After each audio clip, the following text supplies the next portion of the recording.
Assalamualaikum warahmatullahi wabarakatuh. Nama saya Eka Wahyuni, nomor induk mahasiswa 501142963, UT Daerah Pangkal Pinang. Izinkan saya menjawab pertanyaan diskusi mata kuliah Studi Komparatif Pendidikan Dasar di berbagai negara. Nomor 1, 5 hal penting yang dibahas oleh penulis dalam artikel. 1. Tantangan multikulturalisme di era revolusi industri 4.0. Penulis menekankan bahwa revolusi industri 4.0 membawa dampak ganda bagi Indonesia. Di satu sisi, teknologi memberikan kemudahan dan kemajuan, namun di sisi lain menyebabkan lunturnya kearifan lokal dan berkurangnya interaksi sosial langsung. Hal ini mengakibatkan pudarnya sikap toleransi dan tenggang rasa antar masyarakat yang berpotensi menimbulkan konflik dan diskriminasi sosial. 2. Pentingnya pendidikan multikultural sebagai solusi. Penulis menguraikan bahwa pendidikan multikultural merupakan pendekatan yang harus diterapkan sejak dini untuk mengatasi konflik sosial akibat keberagaman Indonesia. Hal ini sejalan dengan James A. Bank 2002 yang menegaskan bahwa pendidikan multikultural hakikatnya adalah sebuah paradigma atau kerangka berpikir dalam memahami realitas sosial yang tidak terbatas pada penyajian konten dan keberagaman etnis, ras, dan budaya semata. 3. Pembentukan karakter dan identitas nasional. Artikel ini membahas bagaimana pendidikan multikultural dapat membentuk 4 karakter utama bangsa Indonesia, yaitu manusia beragama, manusia sebagai pribadi, manusia sosial, dan manusia sebagai warga bangsa. Penulis menekankan pentingnya menanamkan nilai-nilai kehidupan seperti religius, toleransi, demokratis, semangat kebangsaan, dan cinta tanah air. 4. Strategi implementasi di lingkungan pendidikan.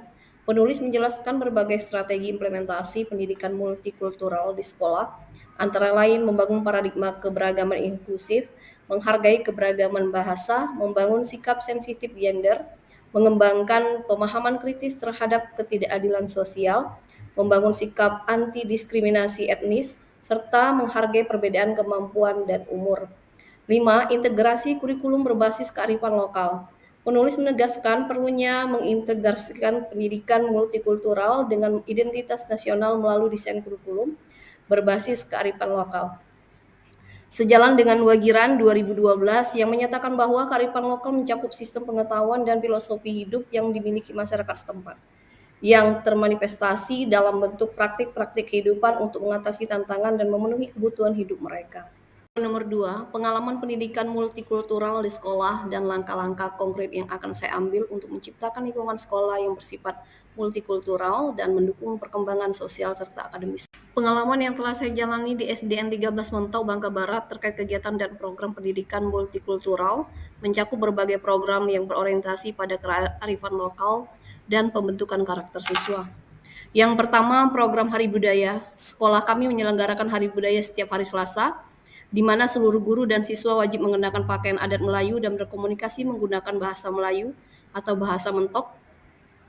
Program ini bertujuan untuk melestarikan dan memperkenalkan budaya lokal kepada generasi muda. Yang kedua, tim Laskar Pantun, yaitu Laskar Sopan Santun. Untuk memperkuat program Sopan Santun, sekolah membentuk tim Laskar Pantun yang terdiri dari 1 siswa perwakilan setiap kelas. Tim ini bertugas memantau dan mencatat perilaku teman-teman sekelasnya yang berbicara kasar, menggunakan kata-kata kotor, atau melakukan tindakan perundungan, bullying, seperti mengejek, dan lain-lain.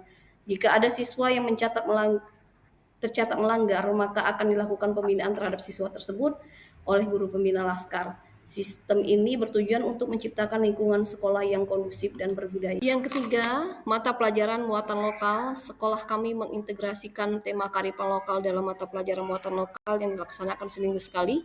Pembelajaran ini mencakup berbagai aspek budaya Mentok dan Bangka Barat, antara lain sejarah dan situs-situs bersejarah daerah, makanan khas tradisional, permainan tradisional, dan cerita rakyat Kota Mentok dan Bangka Barat. Buku pembelajaran lokal sebagai pendukungan pelajaran. Sekolah menggunakan buku muatan lokal yang disusun langsung oleh kepala sekolah dengan judul Pendidikan Lingkungan dan Budaya Bangka Barat atau PLB 3.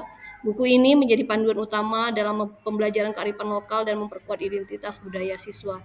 Yang keempat, budaya nganggung. Budaya nganggung ini adalah tradisi masyarakat Pulau Bangka Belitung yang membawa dulang berisi makanan dan kue ke tempat berkumpul besar untuk acara keagamaan atau sosial, seperti peringatan Hari Besar Islam, upacara perkawinan, atau kegiatan di masjid. Sekolah kami mengimplementasikan tradisi nganggung sebagai bentuk kegiatan berbagi dan kebersamaan. Kegiatan ini meliputi nganggung kue, yang mana guru dan siswa secara bersama-sama mengadakan kegiatan nganggung kue khas Kota Mentok pada momen-momen khusus, seperti peringatan Isra Mi'raj, Maulud Nabi, dan hari ulang tahun SDN 13 Mentok. Selanjutnya, nganggung buku. Selain nganggung kue, sekolah kami juga menyelenggarakan nganggung buku pada peringatan bulan bahasa. Dalam kegiatan ini, seluruh guru dan siswa melakukan kegiatan membaca buku secara bersama-sama di lapangan sekolah. Hal ini menciptakan atmosfer literasi yang kuat dan membangun kebiasaan membaca. Gambar tersebut adalah gambar-gambar kegiatan sekolah kami di saat melaksanakan langkah-langkah konkret yang akan saya ambil untuk menciptakan lingkungan sekolah yang bersifat multikultural dan mendukung perkembangan sosial serta akademis semua siswa.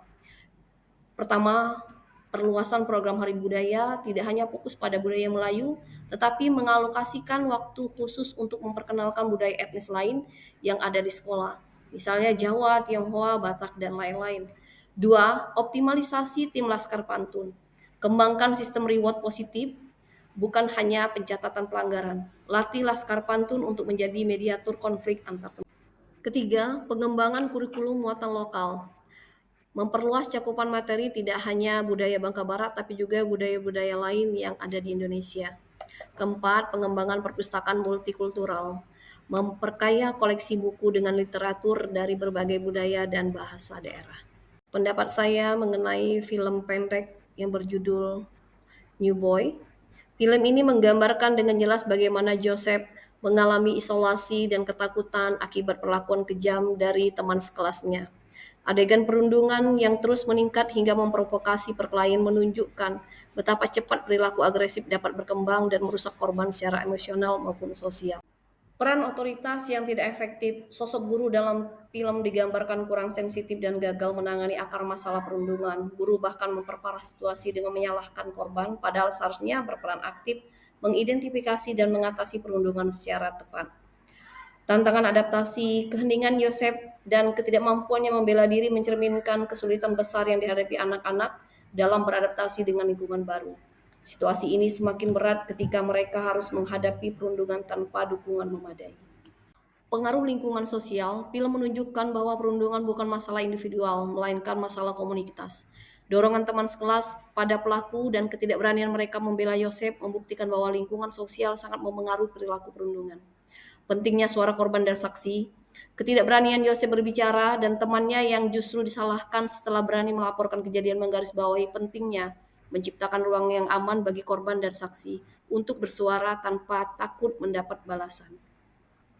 Film New Boy menjadi pengingat kuat tentang realitas perundungan di sekolah dan kebutuhan mendesak akan lingkungan pendidikan yang lebih mendukung dan responsif terhadap kebutuhan siswa. Kesimpulan dari film tersebut, bagi saya, film ini memberikan refleksi mendalam tentang kompleksitas perundungan dan pentingnya pendekatan holistik dalam mengatasinya. Apalagi kita seorang guru, haruslah kita peka akan kebutuhan siswa. Terima kasih. Sekian pemaparan saya terkait dengan tugas diskusi 2. Akhir kata saya ucapkan wassalamualaikum warahmatullahi wabarakatuh.